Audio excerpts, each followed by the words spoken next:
Yeah, I'm ready. Hello, everyone. Welcome back to another one T Hockey Podcast. I'm your host, Martin, joined by the one and only Steven. Yeah, I had to go like that. Hey, how's it going, everyone?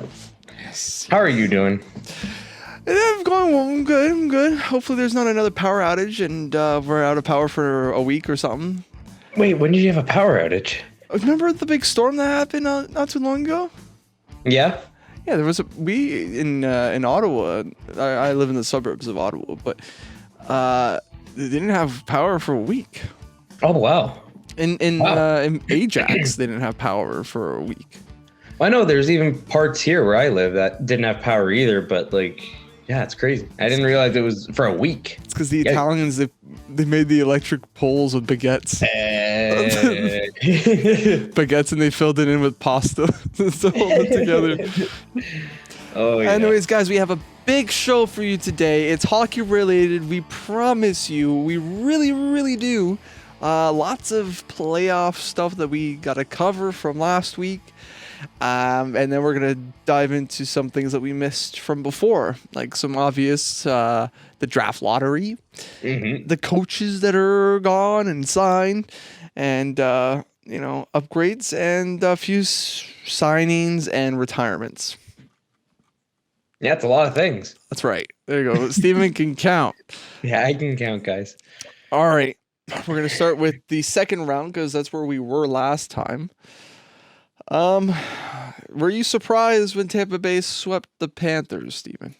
No. Also, I am kind of realizing, I think we already did mention this last time, so we can just kind of... That's right. We did talk about, yeah. So their series was done. You're not wrong. Yes. So the only series that was really there was the Avs, the Oilers, and Rangers. Yeah. Either way, though, I also will just say, I was a little bit surprised. I thought Florida would get at least one or two. Yeah.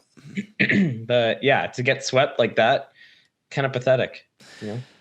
It was like Columbus when Columbus swept the Tampa Bay Lightning in the first round. Yeah. It felt like that. It felt like Florida had just built up their team. They didn't really think of a long-term plan. It was just, let's just pass the first round with force, right? Yeah. Even if it doesn't make sense. Go ahead. You had everyone like fans and media just like hyping them up as if like this was going to be like their big chance and like they're going to go on a big run, and then like just they run into Tampa in round 2 and that's it. There you go. You heard it from Steven. And then I think the Oilers, they were pretty much done with Flames. We had, I think, what was our predictions? I think they turned out. I know I said Calgary, so I was wrong about that. I said Edmonton. Yeah. And then I said the Avs. Yeah, I had them as well. And I said the Rangers over the Hurricanes, I think. I did not. I had the Hurricanes there. Especially in the third round, we're going to be talking more in depth in that series because I think that's probably the most so far. We are the 7th of June. Yep. So you already have one series that's done. We're gonna go into that. Don't want to jump ahead, but the Rangers are something different, man. They're a little something different, and they're showing that they can keep up with the big boys. Yeah, exactly. They're a deep team, and they clearly loaded up at deadline with getting guys like Andrew Kopp. There's someone they got from the Canucks in there. Was it Tyler Mott? Maybe. I think it sounds familiar. Yeah, I think it was Mott. And and even in the offseason, like signing Barclay Goodrow to kind of shore up their depth as well. And it always helps. Oh, bless you. Did you hear that? Okay. Yes, we all heard it. Well, I muted it. I muted on OBS. Oh, okay, good. Oh, God. Sorry. No, it's all good. But then also like having a guy like Shesterkin back there who, had his Vezina season that he just had, right? And he's continuing to play like that in the playoffs. It always helps to have a guy like that for sure. Not wrong. Absolutely not wrong. Do you think if Frederik Andersen was in net versus New York, would it be something different? Would it end up being different? See, I don't know. I don't know the answer to that question. Oh. maybe it could have been like maybe they win in 6, maybe they win in 5. Like I don't know. Like Game 6 and 7, New York was able to put up 5 or more goals, whilst yes, Carolina only put up 2 for both games. yeah. So, like, Frederik Andersen is a good goalie. We've seen it before. He also has let out some blunders, like Mm-hmm. so many great goaltenders before him. So, you can't really blame him, and we didn't get to see him. I think there would have been a 50-50. I think you could put a bigger bet on the Hurricanes winning, although Mm-hmm. Ranta was doing really well. Yeah, he was honestly. A 922 save percentage. So I know. I still think the Rangers come out on top in that one, just because like they were playing so determined. Like when they're on the ropes, they find another level, and they just I don't know what it is. They're just good. Their stars show up. They're big time players. Like Kreider's scoring every game. Zibanejad's scoring every game. Panarin's getting points every game. Shesterkin's shutting the door every game. Fox is in the mix too. Like they're guys who you expect to be there are there all the time, and the depth is popping in there too to help out, which is what you need from a team to go far. Yeah. they need to keep it simple, but change it up a little bit from time to time. Yeah. Keep the enemy guessing, but keep the base, the infrastructure there, right? Keep the Exactly. You got Zibanejad that'll score on 5-on-5. Then you got Kreider that'll score power play goals up the wazoo. Are we done talking about the second round?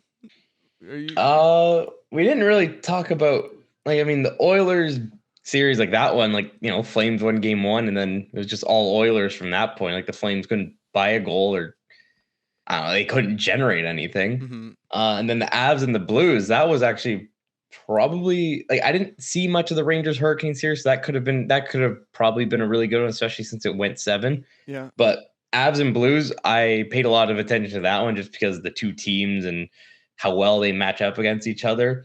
That one was definitely one of the best series probably so far these playoffs. And the Avs taking it in 6 games. Like the Blues did all they could. I think it was game 6 overtime, if I remember correctly. Well, when you're missing Jordan Bennington too. Yeah, I mean, they still were able to win a game without him. I think if he stays in that series, though, it probably goes to game 7, and then from there, honestly, who knows? It could have easily have been St. Louis winning that series. Absolutely. Because, they're a tough team. They're not an easy out, that's for sure. And they proved it even without their best goalie that they still were a tough time to get past. But yeah, I think that's all though for a second round now. Yeah, the Blues definitely could have gone to 7 as well, and it would have been 50-50. I agree with you on that. And then the third round, now we already have a sweep. Yep. As of last night. Yeah, every round after the first, there's been sweeps. So Colorado. Well, the first round had a sweep as well. Oh yes, right. Colorado swept Nashville. So Colorado sweeps this time Edmonton, and that's sort of a shock to Edmonton fans. Game 3 was a shit show. Yes. Yeah. Yes, it was. I'll show the picture that you sent me. Yeah. No. Well, that was last night's game actually. Well, exactly. That was game 4. Oh right, yeah. But you're talking about game 3. No, game 4 was a shit show. Game 3. Well, game 3 had the. I thought you were alluding to the Evander Kane and Kadri incident. There's that. We could go into that, but just in general, the Edmonton Oilers were not there. Well, no. As a whole, no. Obviously, you had certain players like their main guys that were showing up. Like Nude got a goal, Hyman got a goal. Draisaitl and McDavid were performing as well. Yeah. Darnell Nurse was doing his thing as well. Even with what did he have? A lacerated hip? Yeah, a lacerated. I think it was something like that. Yeah, I literally just read about it before. Something severe. Yeah, I mean, it doesn't sound good. That's for sure. I don't think anything in your body should be lacerated. No. Nurse has a torn hip flexor. That was it. You know, Yeah. when it's got flexor or something like that, it's Or torn. yeah, it's not good. Again, just, things shouldn't be tearing in your body. You heard it from Steven. Yeah. Don't if something's torn in your body, go see a doctor. Yes. But yeah, like Mike Smith was Mike Smith. Yeah. Mike smithing. Yeah, he was smithing about, that's for sure. We gotta make that a term, I guess. Smithing the game. Smithing the game, yeah. But yeah, he was just I don't know what to say. Oilers fans, I'm sorry. I feel bad for you guys. Here's the hit. Yeah, this one I mean, it's not the cleanest. That's for sure. I mean, I'm sure a lot of people don't mind it because it's to a player like Kadri, but either way, it shouldn't, like, I don't know, Kane, he has the numbers lined up. Yep. It's clear boarding as well. Like, that's the definition of boarding. And since it's into the numbers, and you got to think because he saw it was Kadri, he knew what he was doing, right? Like he was like, oh, okay, like this is my chance to take him out and give us a chance to maybe take a game or something like that. So, it costed him a game. So it costed him last night's game. He didn't participate in the game, Evander Kane. And it looks like now, like hearing with Kadri, the initial reports was just out for the series, but yesterday it's now sounding like he may be done for the rest of the playoffs. So he might not even participate in the finals, which, as a kid, that's what these guys dream about, is playing in the finals. And now that his team's finally there, the fact that he may not be able to participate in it kind of sucks. But it's a thumb injury. So even if it's at like 70%, he's going to be saying, I'm good to go. And the doctors will probably clear him. So let's hope he has that chance. Because I still like Kadri. I still love Kadri. Love watching him. Love his play style. He's everything the Leafs need, and they had. Yeah. But yeah, I'd love to see him actually play for the cup, because it's one thing to get your name on the cup, and you're a part of the team. He was there all season. Like, it's not like he did nothing. If they do end up going on to win, but still, as a player, I think you want to be in those games and participating and actually being there with the guys and on the ice. No, yeah, of course. And again, as a Habs fan, I see Kadri as I would see Brendan Gallagher for my team, or Brian Marchand for a Boston Bruins fan. Yeah, exactly. They're all love to hate. A guy you would want on your team any day of the week. Yeah, they're all exactly grouped into that same category of player that, like, they play with their heart on their sleeve, and it's what you need. They can get under the other team's skins really easily too, which throws them off their game and helps your team win. McDavid said in the presser after the fact, he said that the Edmonton Oilers were in the same position as the Colorado Avalanche, that they were a similar team but just a few years behind, that they're on the same path as them. Yeah. Would you say you know what? That's not a bad shout, to be honest. Like, you look back at Colorado from like 2018, 2019, like they didn't, I guess more so 2018. I think 2019 that was their first year with Grubauer. So like the year before that, like, they didn't, like 2018, I think like Andrew Hammond played a playoff game for them. Oh wow. The Hamburglar, yeah. Yes. So they didn't quite have the goalie situation figured out that year. Their stars were great and showing up and helped them, win a round and push teams in the second round. It's like pretty far. But yeah, they just weren't as deep. Although I think the Avs from then were deeper than the Oilers now. So I see what he's saying. He's just trying to help the team build, like, stay confident and feel good about themselves going into next season, going into the off season. So I see what he's doing. He's the captain of that team too, for a reason. So, he probably sees a lot more than we do as fans from the outside. He's also the best player in the world. So yeah, exactly. If he's saying that, you're right. Like, he knows what he's doing. You can't really question what he's saying, but I don't know. At the same time, like, is that 100%? Like, what do you think of that quote?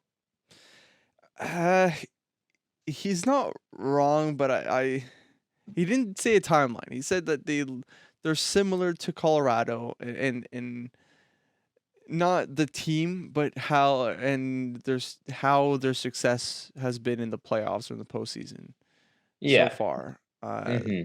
With Connor McDavid being in the Edmonton Oilers organization. Um, I I could say that they're similar. They are missing a lot of pieces to finally get to that final spot, Hmm.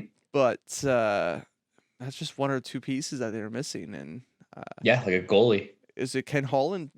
Is Ken Holland? I mean, let's be real here. Colorado's goaltending wasn't the greatest neither. No, Out of the two series, but we got the East and the West. You have the East has the best goalies. yeah. Oh, by far. Like it was It's a marketed as cakewalk. like as the battle of the two best goalies right now. Yes. Edmonton had the better goaltender in Mike Smith in terms of statistics, but of course, the last game 4 was a bit of a mess. I mean, I would still argue that. I would say Kemper is a better goalie overall Did they have over Mike Pavel Smith. Francouz playing in that? Even I'd take Francouz over Smith any day. Wow. So Yeah. you even if Francouz has 906 save percentage and 913 for Mike Smith, still go. Because Francouz plays steady. He also stays in his crease. So I feel more secure with a guy like him in net. Fair. Like it's just play styles, right? Like even Francouz, like he's been on Colorado for the past 2 years, so he knows what it's like to play on a team with high expectations. Smith he's always been bouncing around a lot. He's been on teams that have gone far, like the 2012 Coyotes that went to the conference finals. Yeah. So like, he's been there, done that. I get that, but even he's been on an Olympic team too in Sochi, that one goal. So he's been there for big moments. But yeah, I'd still just based on play style and how I feel as a fan watching the team, I'll take Francouz over him any days. He catches with his right hand. He catches with the wrong hand. So that's pretty cool. That throws off the other team. Like imagine you're just skating in, then you just see like you go to shoot glove, and then all of a sudden there's a blocker there. It's like, how did that happen? Well, who switched that out? I'm sure these teams do they got their scouting reports. They're telling the players before the game, like, hey, he catches on the other side. So, I don't know. I don't think you concern yourself with that either. No. You're in the NHL. You just shoot. You just hear the weak side, and then that you're good. Yeah, that's all it is. Yeah, it's exactly. Your weak side and how to abuse it. Now, for the Eastern Conference, the series is still going on. New York is somehow leading the series right now, 2-1. It's just a pup of a series. It just started. Do you think that New York will be able to keep this going? It's gonna be interesting. Like to be like Game 3 on Sunday. Yeah. When they went up 2-0, I actually believed that they were gonna just take a 3-0 series lead and they'd be in the stranglehold, But then Tampa Bay, again, they do this every time. They just remember, oh yeah, we're Tampa Bay. Like let's get back to the way we play hockey. That's right. And then they figure it out. And Palat just being clutch as always.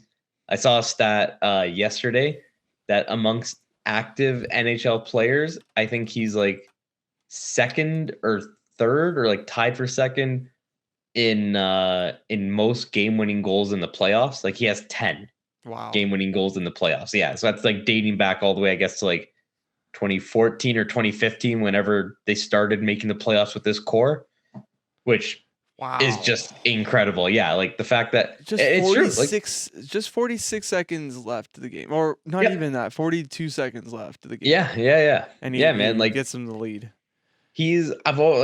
I've always loved Andre Palat as a player. He's so clutch. He just shows up in the big moments. He's so, because of just how many stars are on that team, Point, Stamkos, Kucherov, I guess you can name Hedman, just for example, right? Cirelli. Palat's just a guy who gets forgotten about, I feel so many times. And you can't forget about a guy like him who has that ability and that poise and determination to get things done and make it happen. he's such a great playmaker. He's got such a great shot. He's so underrated. And I think like a lot of people have been making this point recently because like you're seeing the stats and you're saying like how could you not give this guy love? But Mm. like yeah, I'm just happy that like he's finally getting the recognition that he deserves. Like he probably won't win a Conn Smythe one day. Like Well, there's too that's many good players on the team to. exactly yeah. Like He would other need to players lead the Tampa Bay Lightning. exactly. But like this would be the kind of year for him. Let's say Tampa does three-peat. This could be the year where maybe it does go to him because Vasilevsky hasn't been the sharpest so far. Well, who decides who gets the Conn Smythe? There's a vote. I forgot who votes on it. I think it's some of the hockey writers get to vote on it. Okay, There's like 11 votes. I forgot how many people vote on it. I'd say there's a 1 in 3 chance of him maybe getting it. But yeah, I think he gets. I think he gets at least if Tampa three-peats, I think he gets at least one Conn Smythe vote. I think he might have even gotten one like last year, or the year before. I Just wouldn't because be like surprised. Wouldn't be yeah, just surprised. because like he deserves it, right? He deserves to get that love. He's just such an underappreciated player. But I'm sure Lightning fans and have been saying it for years. They've been probably saying it for even longer than us because they've been watching him for a long time, right? But yeah, no, always been a huge Palat guy. And I'm just happy that he's finally just getting the recognition that he actually deserves and the love. What did I want to say about this one? So the Ryan. Ryan Strome, yes, but there's also the fact that New York was able to get 2 wins in a row, Mm-hmm. breaking Tampa Bay's stranglehold on them not losing ever 2 times in a row in the playoffs Yes. Yeah, since ever since the 2018, I think, right? 19 since they got 19, swept by Columbus. right?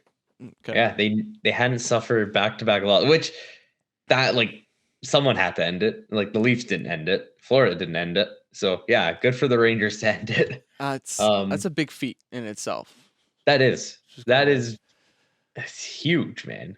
just gotta give him props for that. In game 3, there was a little injury. I mean, he's gonna play. He's cleared for game 4, but it's strange. It's a strange injury. I'm gonna show it to you guys. Ba-da-ba-ba. Let's go to the browser here. So you can see that he gets pushed, a little tap, and then he's leaning on the leg here on his right leg. You can see he's holding on to it, and then he goes to the bench, and he lifts up his right leg or his left leg. Yeah. Yeah, the Yeah, one that just he right leans. away. Oh, it's right to left. Oh, and look who it was who hit him. It was the guy I was It's just talking Hundred so much Palat. about. It's Andre Palat, yeah. Do you think maybe he was trying to embellish? I wouldn't. I'm not gonna say that. I don't think he did. He's uh not trying to embellish, but you think that maybe he would? I mean, I wouldn't go that far to say that he embellished. I think something he actually did tweak something there because it's one of those awkward injuries where it's like, yeah, again, like I was saying to you before when you showed me that footage that like you're just skating. You know the guy's back there, but you don't expect him to push or do anything to you. And then all of a sudden when he does, you're already turning. Like you can see in the clip, he's already turning.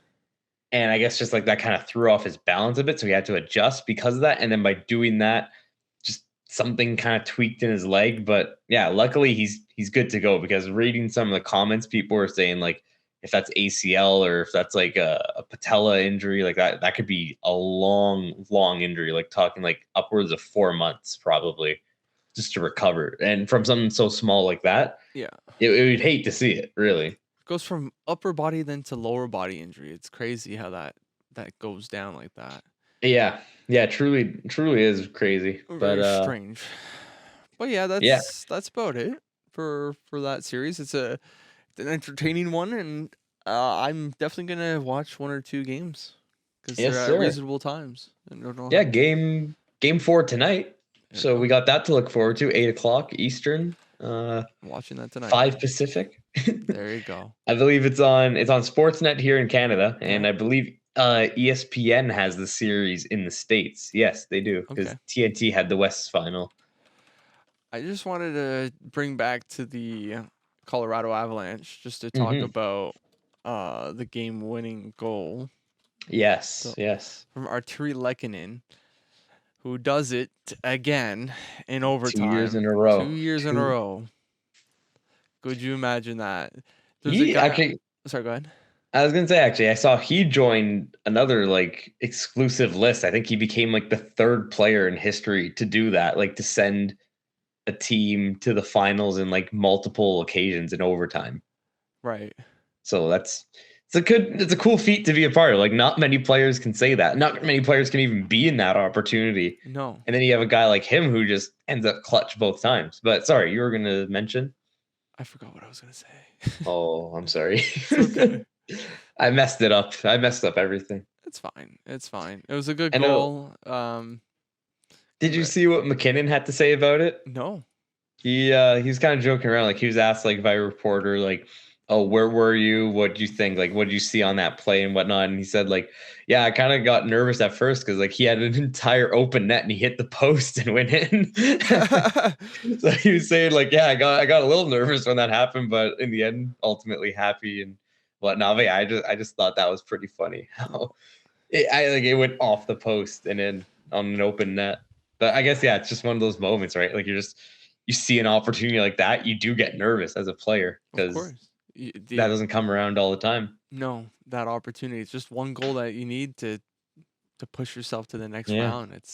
It's nerve-wracking. Maybe the Leafs should have got Arturi Lehkonen.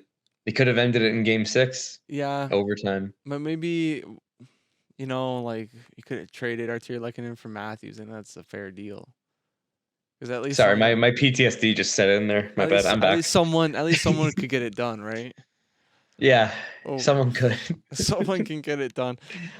So before we finish with the playoffs here, just a quick question for you, Steven. Mm-hmm. Tampa Bay or New York? Ooh, that's a tough one. I knew it was a tough one. Oh, man. I had to throw it at you. I'm going to say Tampa. I genuinely believe Tampa. I think they win tonight. And I think, I think it's going 7, though, to be honest. So I don't see them winning 4 straight. So, yeah, they take this one, and then the last 3 games, just they win 2 out of the 3. I think that's it. I'm just going to do the opposite and just say New York. Is that who you actually think, though, or? Well, I got to think about this. Because if it's Tampa Bay versus Colorado, that one's a more even playing field. I feel like New York would be the underdog versus Colorado. Yeah, 100%. I think both teams are the underdog versus Colorado. Really? Well, betting wise, but like if it's I wouldn't bet against Tampa Bay.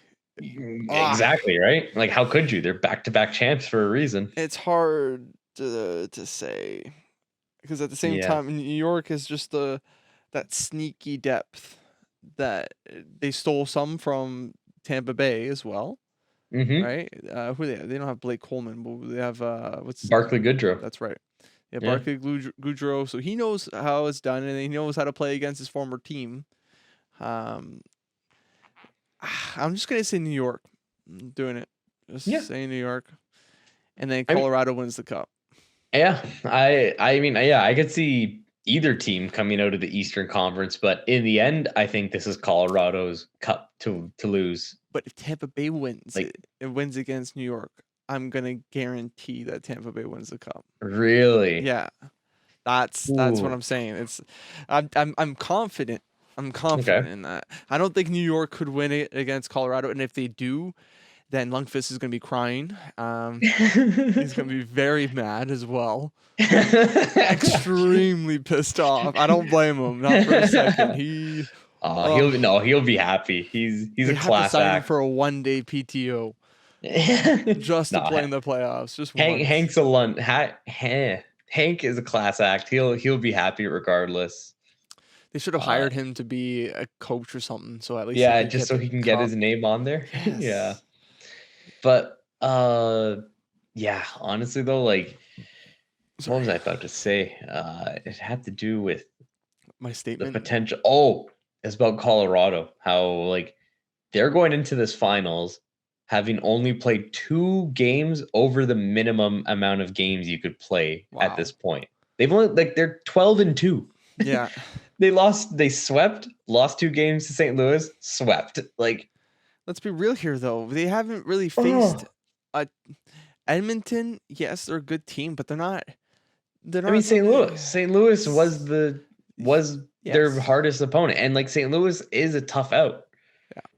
You're right. Like, If Binnington was still in there, definitely I think 7 would have happened. yeah, but And even without him, they still took him to 6. yeah, Like they didn't lose in 5. It was still like a good series. not pushovers. And like every game was a hard game. Like St. Louis, like you can beat St. Louis, but it's not going to be easy. Like they'll make you pay. Like if you're beating them, they'll do things so that like it's like, oh, and like next time you'll remember what like a certain hit or something, like where like they lined you up at the blue line. They'll make you think twice about doing that next time. Right. Like St. Louis is just that kind of team. They always have been, even when they're like a basement team, like before like the current core came around, when they were like at like the bottom of the standings, like they were still a tough team to beat just because they played hard and intense every night. That's why I think Colorado is gonna have a tougher time, because you go from Nashville, right? They swept Nashville, then they go on to St. Louis, and I think they lose the first game against St. Louis, right?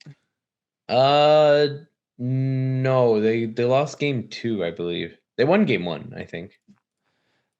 Didn't they start off about no, they won. Yeah, you're right. They won. It was a close game.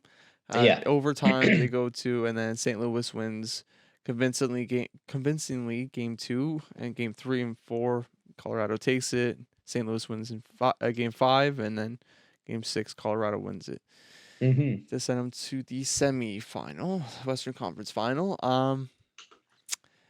So I think, especially whatever team comes out of there, I think they're gonna win it. They're gonna win the first game. New York's gonna win the series. Gonna lose the series. Tampa Bay would win the series versus Yeah. Colorado. That's my opinion. Yeah, fair enough. I mean, honestly, that could very well happen. Because Tampa Bay is just, if they lose against New York, it doesn't mean New York is better. It just means that they have a sauce that can beat that sauce. You know. Yeah. Yeah, exactly. The battle of the sauces. The sauces, dude. It's the sauce. Sauce, dude. So are we done with the playoffs? That's. Well, I mean, for now, talking about it, yes, but I'm not done watching it. Of course, that's for sure. Of course. The playoffs are not done yet, guys. Just keep an eye out on this YouTube channel for your playoff news and other NHL stuff. We're on to the NHL Draft Lottery results, which were severely far behind. Yeah, that we are. I guess, would you like to mention who unfortunately won the first overall pick? Moi, monsieur, I see this lottery. When did this happen? Oh, this was like May before, 10th. Yeah, like the start of the second round or like end of the first round. Like the first round was still going on. May 10th, the NHL Draft Lottery commenced.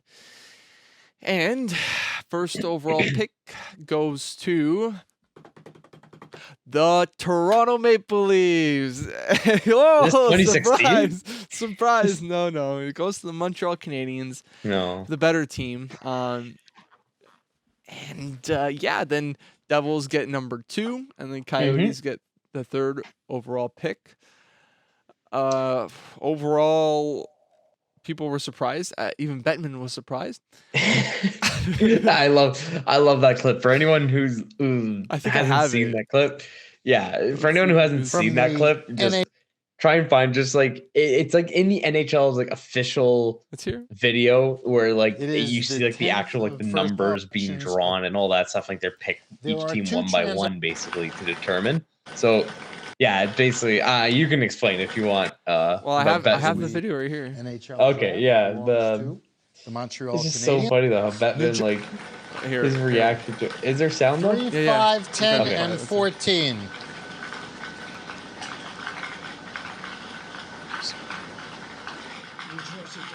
New Jersey Devils. Okay.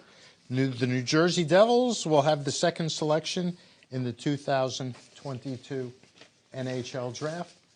New Jersey, obviously. Before I continue this, I don't understand how they go from this, and then last year they had, didn't they have like the managers right beside each other? Like it was like a game show type of thing instead of this. It looks like we're playing bingo at a old retirement home. Oh no, they always have this like bingo machine looking thing. No, but don't they have it? 1 second. Well, this is like the video that you're seeing now. This is the Like, don't official. they have it like this? Like you see my screen. Okay, so that's what they show to us, the fans on TV, for like entertainment purposes. But like the actual official draft lottery is just that. It's like just numbers being drawn out of a machine, and then they show the number. They need to write it down. It's like a whole. It's like I think the full video, like you can probably find on NHL's YouTube. I know they upload it every year. Okay. It's like a 40-minute video or something. Like, yeah. So I think I watched it the year with the bubble where Team E won the first overall pick, and then it was between the 8 teams that were out in the qualifying round to get that pick. I remember that year I actually watched the video because I wanted to see like just what the reaction was by people that like a placeholder team won it. Yeah, and the fact that it was Team E as well, like the most memeable letter in the alphabet, E was the one that won it. Like Sports challenged by E. E, like it was just so perfect that E was the letter E. So here's the rest of the video here. Yeah, he's about to pick the first overall. More than 10 spots. So as we recount and review, don't care, the first overall selection of the 2022 NHL Draft belongs to the Montreal Canadiens, and the second overall selection in the 2000 NHL Draft belongs to the New Jersey Devils. Thank you all for coming. That's it. Did it pass the part? Thank you for your. Or he's like Montreal. Oh wow. Belongs to the Montreal Canadiens. 3, 5, 10, and 4. Where is this section?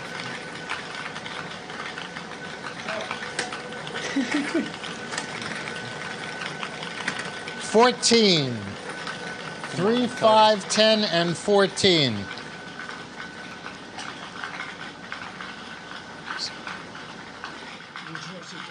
New Jersey Devils. Okay. The New Jersey Devils will have the second selection in the 2022 NHL Draft. New Jersey obviously isn't moving up more than 10 spots. So as we recount and review, the first overall selection of the 2022 NHL Draft belongs to the Montreal Canadiens. And the second overall selection. I don't remember where that clip was because he doesn't give us that reaction. In the 2000 NHL Draft. Interesting. It would have been from this video. Yeah. I don't. It's like Montreal. Yeah. Oh wow. Exactly, but he does that to New Jersey actually. Did he? Maybe it was edited. Maybe whoever did that. Maybe it was an edited clip. You know what? You could be right about. You could be onto something there. But anyways, besides the point, the Montreal Canadiens are going to be drafting first overall this year's draft in Montreal. Yes, that's right. Then it's going to be New Jersey and Arizona now. Those are all the only picks that matter in this draft, in every draft, right? We don't care about anything else. Steven, will they pick Shane Wright as the first overall pick? You know, I'm not going to lie. As the days go on and on, I start thinking more and more that Montreal's just going to go off the board. They're gonna surprise the world. They're gonna shock everyone. Now, do you think it's gonna be to the level of Jesperi Kotkaniemi type, or it's gonna be like Jean Beliveau or Guy Lafleur type of magic? Yeah, I mean, it could. Honestly, I don't know for sure, but. I'm just trying to look at some of the names here. We got Logan Cooley, who's maybe gonna go second or first if Shane Wright's not the pick. Juraj Slavkovsky, yeah. That's consensus top 5, maybe 3rd overall pick. There's a lot of good players in this draft. It's just a question of really who has the better leverage Yeah. between those prospects. Because Shane Wright, yes, he is a 200-foot player. He's a centerman. He's big. He's not too big, but he's big enough to hold his own. Is that really what Montreal needs? That's the thing, right? Like, I mean, it's nice to have a player like that, but yeah, like you mentioned, is that their biggest need at the moment? But also, like, I mean, they kind of there's no it doesn't hurt to have more depth at the center position, but at the end of the day, when what are you going to do about your team, and how do you envision the team going forward? How do you see Shane Wright there? Do you see him take Nick Suzuki's spot? Right, because you got Nick Suzuki and Cole Caulfield who seem to have a good chemistry going, and they're missing that tougher player to play alongside them. I know Nick Suzuki, I'm sure he can play on the wing and wouldn't have an issue. You would have Shane Wright centering them and then Nick Suzuki on the wing. But I'm sure you'd probably want to keep him as a center because he's not too bad of a face-off drawer himself, and he plays a 200-foot game as well. Do you want two 200-foot players playing on the same line? It's a lot of questions. As a Habs fan myself, I am riddled every night with what are they going to do? Are they going to trade down? I would personally do that. Trade down. Yeah. I'd take Arizona's pick, yeah. Well, yeah, I mean, if you're not going to take Shane Wright, then yeah, 100% the play is to move down, because why would you waste the first overall pick on a guy who isn't even going to go first? Like, no one else would have taken him ahead of. I think most teams have Shane Wright penciled in as number one. So yes, if you don't want him, then yeah, 100% agreed. Move down. Slavkovsky looks interesting, and if he can be acquired at the third position, third overall, then I would trade down to there and try to acquire a player, maybe spitballing here, but the first overall pick for Arizona's third overall pick, so we would trade also Jeff Petrie for Jakob Chychrun. Yes. So I that's one thing I would do. So I would leverage that little extra the draft positions to then acquire ourselves a big name left-handed defenseman. Although the Canadians have a lot of good defensemen in their, there's so much to think about. The Habs have it good, but just see if Kent Hughes and the management there can take care of it properly. New Jersey and Arizona, even if they don't get Shane Wright, they're going to get a hell of a player, and they don't have to bite their nails as much as the Montreal Canadiens do. Yep, exactly. Though, just kind of talking about the draft, it's one team that I really feel bad for, especially in the next few drafts. Or I don't feel bad for them because they did this themselves. Chicago? No, them too. I laugh at them. But the Florida Panthers. You think that it's gonna bite them in the ass? I mean, they don't have each of their next 3 first-round picks. Wow, 3 years in a row. Yeah, and looking at their contract situation, Huberdeau is up after next year. Same thing with Hornqvist. You have Barkov locked up at $10 million for another long time. But even Sam Reinhart has only 2 years left. A lot of these guys they have aren't going to be around for more than Barkov is the only, and Bobrovsky are the only 2 players that they have around for more than 3 years. But I think it's tough because the Atlantic is going to become the Metro. In what way? You mean eventually the Atlantic will become stronger than the Metropolitan. You have Detroit, you have Montreal, you have Toronto, you have Tampa Bay, and you have Florida. I would argue that the Atlantic currently is better than the Metro, though. The top 3 teams in the Atlantic.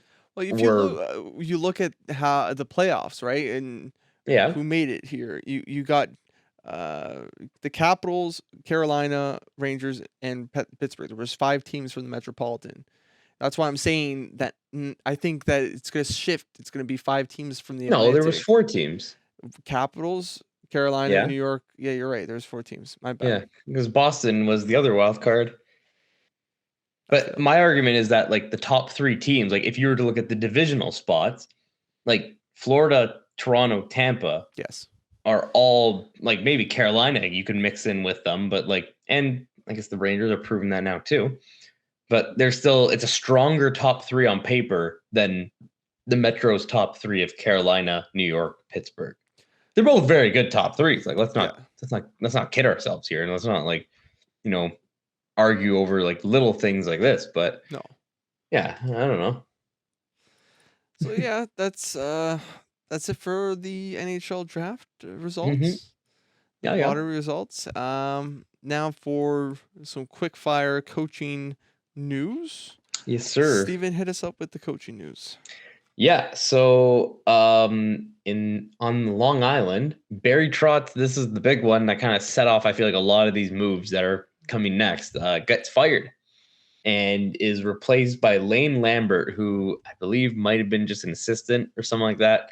And they just promoted him to head coach. So we'll see how they do with that. I think that the Islanders firing Trotz is a big mistake. I have the opposite feel about it. Why is that? Well, what are you gonna do? You know, when you look at a team like the Islanders, where last year they made it to the Eastern Conference Final. No, The last 2 years. Was it the Eastern Conference? No, they didn't make it to the Eastern Conference. They made it to the second round. Nope, they did. The last 2 years they made it to the Final Four. Oh, okay, right, because the Habs were on the opposite. Yeah. Yeah, I'm confused. That's why. So they made it there, and yes, Barry Trotz. Okay, he's to blame for making it that far, and it's a good blame, you know. Yeah. it's good blame. But this year just wasn't it. They did come back after the trade deadline. They were able to go over 500 win percentage for the year, but that doesn't matter. At the end of the day, you know, you got like Claude Julien who got fired from Boston, and then Montreal.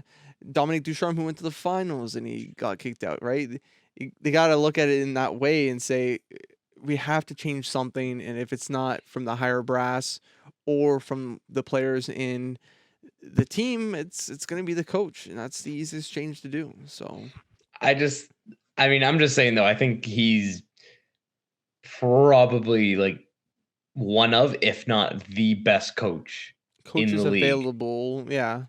Quenneville would have been one of those guys, but we don't talk about him anymore. He could even be back behind a bench next year too.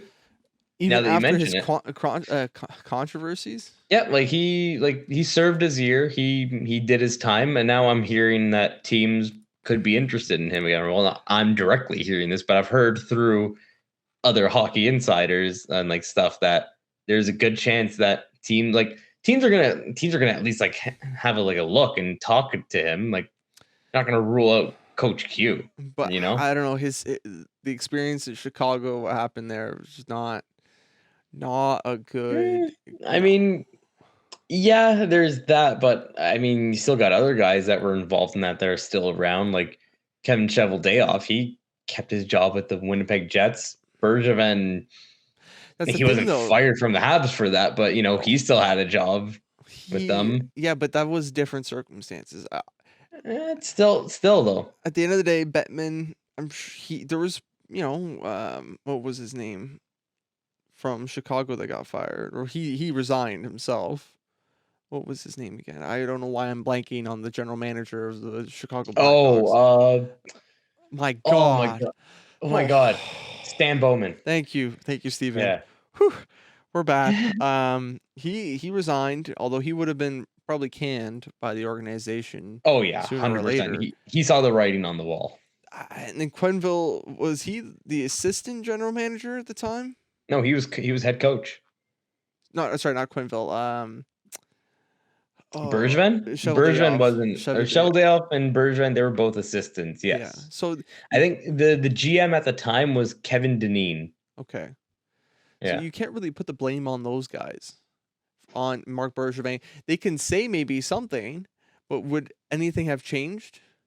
Probably not. Joel Quenneville said in the report that he didn't think it was a good thing to bring this out during the playoffs because it would distract the players, because they just made it to the finals. So they said, let's not bring this up because the players are going to get jumbled up. And then coach says it, GM agrees to it, so the assistants could just. So no, we all know how it ended. They put winning cups ahead of the well-being of a player on their team and that stuff, which is sad. You got it. But I'm just saying, don't be surprised if Quenneville comes back to a coaching job for next season. I will. All I'm saying. I will. All I'm saying is that the fact that Florida, I gave you a warning though. The team that was the hottest this year fired him, and we're still able to make it first overall in the league. They got the presidents, right? Yes, they did. So, but that doesn't matter. Who wants to win a President's Trophy? I got you. I understand. I'm just explaining to you that team was ready, even if they were doing well under Quenneville, they were ready to take that risk, saying we don't want a guy. This is Florida we're talking about. This is like redneck territory. These are guys, like, I'm sure they don't really like hearing about these situations, or even homosexuals is something that they don't like talking about, right? They'll hear about a guy and another guy, and they're like, forget about it. That's one place where you could see crap like this just go under the rug, but it didn't. True. He as a head coach, he had as much blame as the general manager, and the owner, or what was it, president? Bowman was the president at the time. No, I can't remember. He must exactly. He must have been the general manager. He must have been. No, he was. No, he wasn't. He might have been an assistant. I don't know. I can't remember, but I know that Marc Bergevin was something for players. He was. Yeah. So okay, that might have been it then. That might have been where I got confused. Yeah. Anyways, I guess moving on with the coaches. Yes, yeah. Sorry. So Vegas fired Pete DeBoer. Yeah. So they're without a coach right now. Rick Bowness, he stepped down in Dallas, which I think it was a mutual parting ways. They probably told him that it was going to end, and he was like, I'll just step down before you fire me. Yeah. Bruce Cassidy, this one kind of surprising. Last night, Boston fired Bruce Cassidy. So, that's a shock to the Boston Bruins fans. They didn't see that coming. No, I don't think anyone did. But at the same time, I think that they were probably looking and seeing that Barry Trotz was available. So it's like, if you want to go for Barry Trotz, you got to get rid of your own coach. Like, let's be real. Trotz looks like a better fit for Boston than... Doesn't he? Yeah. He would be perfect for Boston. What would make me really happy right now, Martin? What?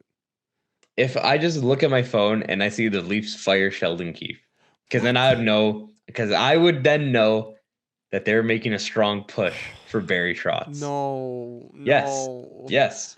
Mike Babcock was essentially the exact same thing as Barry Trotz. No, he wasn't. Stop it. We're talking about old style hockey. This guy plays a defensive style game. Yeah, which Mike is Babcock fine. Was more or less the same physicality focused instead of offensive. Yeah, but he just bullied his players. He did at the same time. And I'm sure Barry Trotz does the same. No, he doesn't. He just gives tough love. There's a difference. Tough love is what you need from a coach. And I don't know if Keefe gives enough of that. But either way, moving on. Martin St. Louis gets a 3-year extension to stay in Montreal and remove that interim title and just become head coach. As he deserves. So, he deserves it. Definitely. We'll see what that does for them next year and in the years after that. He could get fired in 2 years, though, for all we know. Who knows? It's Montreal. Exactly. They go through coaches every 3 years. That's why they sign them for 3 years. They love their coaching carousel, man. If only they could just get past the French-speaking part of their coach, then they would be able to have a coach for 5 years at least. There you go. A little tidbit on the Montreal front. Chris Weidman signed a 2-year deal, entry level, $750,000, I think. 750K. Well, yeah, not entry level, but league minimum. Yeah. League minimum 750K, no bonuses or anything. Just 2 years. Mm-hmm. He's a good depth defenseman. I think he's gonna be our top 2 defenseman right there, and then Bedard is gonna be our next star. Oh, stop it, you and Bedard. We're calling it today. Sorry. Go ahead, Steve. No, yeah. I guess that's all for the coaching changes. Yeah, moving on. So yeah, moving on. Staying with Montreal though at the same time. This announced today. The Montreal Canadiens have hired Phillipe Poulin, and she is set to become the player development consultant for the Habs. So, I guess I don't know exactly what that means. Probably anytime they're talking to players about how to up their game and where they can work on their game, she'll be a consultant, someone that they can talk to and give advice of what to do. And she's French, so that helps. Again, just the Habs love part-time role because she's still playing.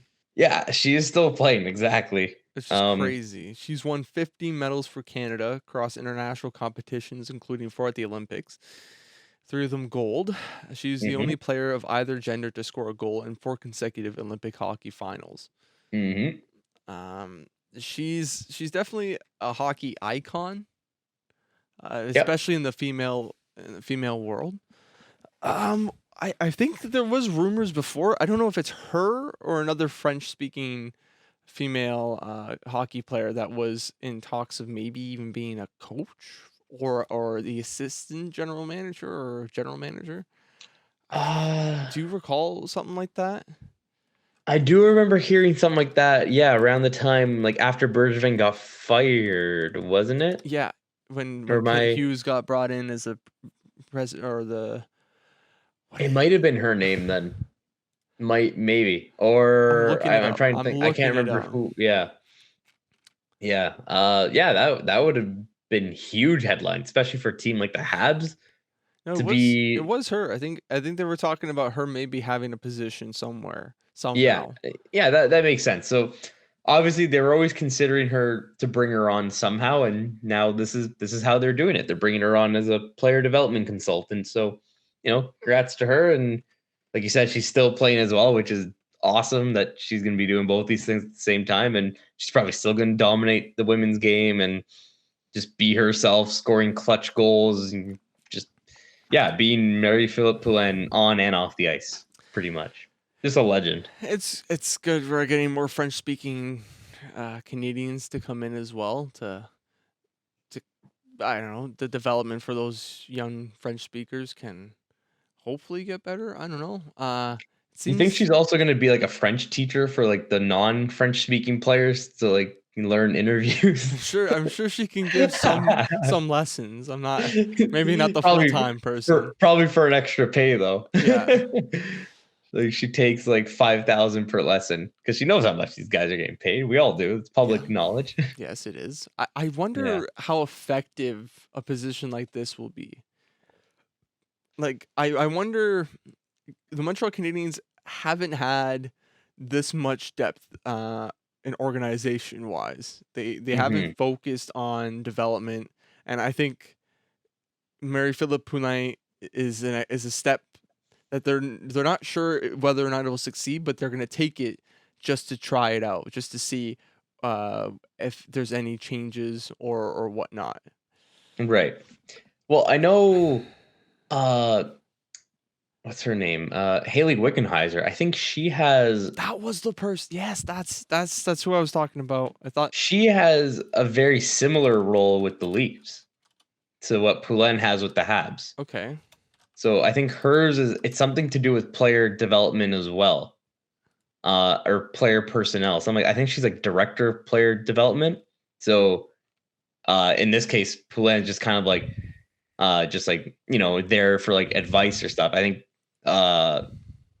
if I'm correct, I believe Wickenheiser is the director of it. So she's basically in charge of the player development for Leafs. So, I think it's working for them clearly because you see the players coming in through the Leaf system. Like a lot of the times they're usually hits. Like they do well. They don't disappoint when they get up there. Even like guys like Alex Steves and Nick Abruzzese, like guys who have just even seen fourth line time for now, and maybe like a guy like Adam Brooks, who again only saw fourth line time but got shipped out and came back and then got shipped out again. But again, you're just seeing guys that are NHL caliber players come in through the Leaf system, and you got to think some of it is because of her role with the team, and it's clearly helping. So I think the Habs are looking at that, and putting focus and resources into off ice like spots as well. That's a huge part that it will help with the on ice product as well. There you go. Yeah. The Habs also signed Adam Nicholas as director of hockey development. He previously worked with the Toronto Maple Leafs as a skill development consultant since 2019. So the Habs have been just piling up names, great names for that matter, just to be heading this new age of the Montreal Canadiens, which hopefully you'll see some big changes with this franchise and maybe a few Stanley Cups. Yeah, man, you never know. Yeah, you never know. Now back to the Toronto Maple Leafs, Steven. Tell us the sad news. It's not news anymore. This is backlog catalog garbage. Yeah, this is just stuff that we haven't been able to get through for a long time. But yeah, Jason Spezza decided to hang up the laces last weekend, I believe, and call it a career. Very, very sad. I mean, it sucks that they weren't able to get him a cup. It sucks that he never got a cup anywhere in his career either. Like, he's just such a classy player. It sucks that he didn't get a cup as a player, but he can still get one. He can still get a part of management, but yeah, just the fact that he didn't play to get one, and he was also only 5 points away from 1,000, and he decided to call it quits. Like, I thought for sure he was gonna do one more year, and then that would be the last year. But he still had it in him. It didn't seem. If Joe Thornton plays next year, I'm just gonna be shocked. But the thing is, though, I think Spezza, he could probably tell that, like, he's looking around the room. And he could see that everyone else was much more talented than him. At least this is probably what he would say. He would probably say that everyone in the room was much better than him, and that like he can't, like, he just wants to let the kids play now, and it's his time's done. It's time for him to move aside and go into management, which it sucks. It really does suck. Like I said, that couldn't get one for him as a player, and also being 5 points away from 1,000. I but think one more year would have been good for him. He could have done it. He really could have done it. Could have easily done it, man. But yeah, I think, like I said, that's that's probably the best way to go out, though, on your own terms, still feeling good. Like, it would suck to see a guy, especially like him, to go out like when like he's not playing well. So at least like he went out still playing well and being a good player on the ice. Like, everyone's gonna have good memories about him. But don't you want to go until the gas is empty? Don't you want to? You don't know when your gas is. Maybe empty. It is though. Maybe that's the thing though. He doesn't know. I'm sure he knows, man. It's he played Jason well in the Spezza playoffs. we're talking about. He played well in the regular season. How many points did he have in the regular season? I think he had like close to 30 or something. I don't know. Something like that. He's a fourth liner. I'm sure he's not getting. He's power play. He saw power play time too. So yeah. 25 points in 71 games. Yeah. So that's a shooting percentage of 12.4. Very effective for a guy his age at 38. Yeah. That's what I mean, man. Like, he's no slouch. Like, even he was still a good player, but I think though that he just wanted to end on his own terms and still go out feeling good. Like you left it all out there and you gave it your best, and he definitely did. But yeah, he's, like we alluded to, he's not gone forever. He's still with the Leafs as a special assistant to the GM. Mm-hmm. So kind of like I'd call it like an entry level management job where like he'll kind of be in there on like the day-to-day activities with Dubas and the assistants, seeing what goes on behind the scenes, learning everything. But when they need advice and like they need to ask like a certain question about a certain guy, he can also step in and help with a decision. So, it's good because I know he's always even before, like in previous years, I've heard him always kind of talk about like getting into a management role. So, it's good to see that the Leafs are giving him that chance and they care about players like after their career too. And they want to look after their guys. And I mean, you think about just how much Spezza has given to the Leafs too. Like for every year that he's been here, he's always signed like contracts that have been like $900,000 or less. And like, he's just such a team player. Like he's a hometown player. Yeah, he gave everything just to be on this team and to make sure that they stayed the way they were. He was so selfless. He put others before himself. He always has been that kind of guy too. And I mean, I'm sure now that he's in a management role and his salary doesn't go to the salary cap, they can pay him more and give him the money that he did deserve the past couple of years. So I hope they're paying him nicely because he deserves every penny of whatever he's getting now. I have a question. Yes. Might be the last one of this episode. Steven, is he going to be a Hall of Famer? I don't think so. I agree with you. I don't think so, man. He doesn't have the numbers. He doesn't have the hardware either. Like he doesn't even have. It's very barren, his hardware. Yeah, like he has world championships, I think, but like he doesn't have an Olympic gold. I'm actually looking, and it doesn't show that. It just says world champions, all-star team, world champions, best forward. That's it. And then he doesn't even have that either. Then, but yeah, I mean he could go down as a great player that everyone will remember, and like he'll be talked about for a long time. But yeah, not everyone goes to Hall of Fame. There's a reason why it's a Hall of Fame. It's for like the upper echelon of player that have played in this league that like made an impact and changed it.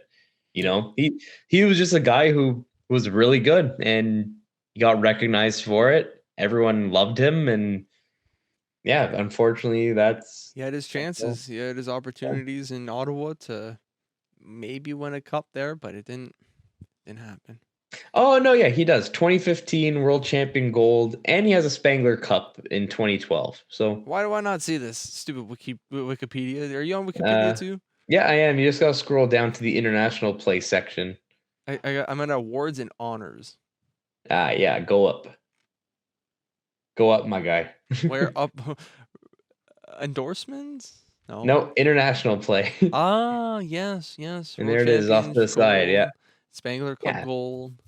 Yeah, he's got World Junior, 2 bronze and a silver in the juniors, 2 silvers and a gold in the World Championships, and a gold at Spangler Cup. So, he does have something at least. He's got things to show for it. And I mean, he's just got the great stats too. Like, but yeah, no, looking at stats, like he doesn't have 1,000 goals. He doesn't even have 500. Sorry, doesn't have 1,000 points. 1,000 goals. No one has. No. Doesn't have 500 goals either, which like, I'd say that's at least a minimum. You need 500 goals to get in, unless you're just like an elite playmaker. If your hardware is good enough, then they exactly. From all the points. They could care less. Yeah, exactly. Yeah, I mean, it's okay though. Like I said, he doesn't need to go into the Hall of Fame to be remembered. He'll be remembered by many just for what he did. Like if I hope one day I see him just like on the street or something. I'd want to take a picture, hug him, shake his hand, just do everything, just be like, thank you for all you did. That's all I want. Off too? No, I wouldn't go that far. Maybe. Maybe. No, we keep that a secret. Well, Steven, is there anything else we want to talk about? No, I guess just Game 4 tonight, Rangers Lightning. They'll be going every other night until that series ends, and then we got the Stanley Cup Finals on after. So can't wait for that one. Yeah. Yes, sir. So keep an eye out for the podcast for next week, or maybe one this week. You never know. Mm-hmm. Guys, leave a like, subscribe. Let us know what you think of our opinions or topics. If we're stupid, dislike maybe. Please dislike us. Yes. Thank you. Have a good one, guys. Comme ci, comme ça. See ya. Peace.